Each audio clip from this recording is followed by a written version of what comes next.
communication that, I've had with McKinley and Tyler both started roughly a year ago. It was basically last April. And, after their sophomore year, they both were very good players. And I think obviously have their sights set on the NBA, and that's their goals. And they kind of saw that through the windshield, if you will, and knew it was upcoming. I think they both felt like they weren't ready.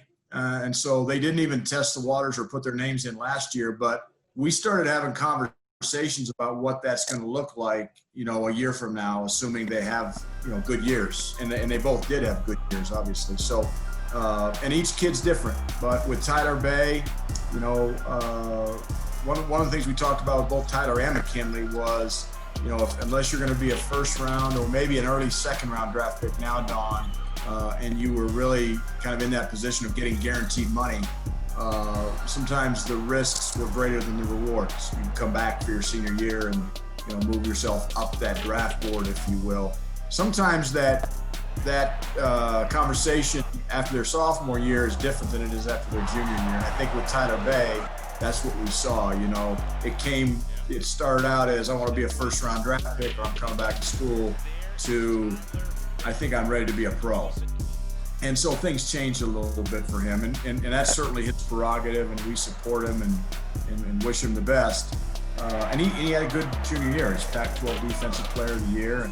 But, his situation and McKinley's were totally different. And the agents that they decided to sign with, Tyler went with a non-certified agent, and that basically compromises his college eligibility. He's gone, to his professional career. McKinley, on the other hand, did not. He took the more conservative route and signed with a certified agent with the NCAA, and is going through the process of finding information out and getting feedback. And we expect him to be back for his senior year, and I think that's what McKinley expects as well. McKinley Wright situation, and Don and I, we've had him on the podcast, at the end of the season, and he's one of our favorite guys to talk to. You have this luxury of having this stud point guard to be a floor general. You do anticipate him coming back. What's the ceiling for him? Because I remember a couple of years ago watching him in Vegas. My God, I remember being on the set saying, hey, this is the future of the conference at that position. And it really was the present, the way that he was able to play. And now here it is going into his last year. I'm just wondering, what's the ceiling? What do we expect from a guy that's been so talented? Yeah, I think, McKinley, again, shooting the basketball, I think if there's one knock on him is his inconsistency in terms of shooting the ball from the behind the arc. And that's again, it's something that continues to get better. It's gotten better every year. It'll continue to get better. He's really shooting the ball well this summer.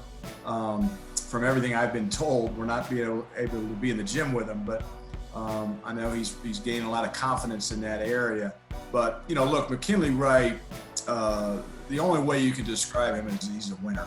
I mean, you can say what you will about his toughness and his defense and his playmaking, but the guy just does whatever it takes to win games, and he's just a guy you want on your team. The bottom line too is you want to make sure guys are enjoying their collegiate experience, and there's some guys that do, and there's some guys that are just, they can't wait to get to the next level, that they forget to enjoy being a college student. And I think McKinley's in that latter category. He's a great teammate, and I think that's the biggest thing. I had a chance to play with a guy named Danny Manning, who was a number one pick in the draft in 1988. And as good a player as Danny was, and his NBA career was thwarted due to knee injuries, but, the biggest compliment I can give him has nothing to do with the, kind of player he was, but the kind of teammate he was. And McKinley's that kind of teammate. And so I know his teammates certainly want him to come back, and they've got a lot of confidence in him, just like I do.